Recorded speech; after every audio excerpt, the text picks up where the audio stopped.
Joseph Vijay எனும் நான் சட்டப்படி அமைக்கப்பெற்ற இந்திய அரசியல் அமைப்பின்பால் உண்மையான நம்பிக்கையும் மாறா பற்றும் கொண்டிருப்பேன் என்றும் இந்திய நாட்டின்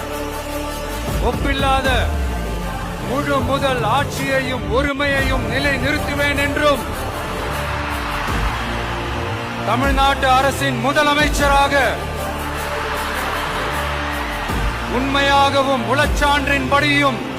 என் கடமைகளை நிறைவேற்றுவேன் என்றும் அரசியல் அமைப்பிற்கும் சட்டத்திற்கும் இணங்க அச்சமும் ஒருதலை சார்பும் இன்றி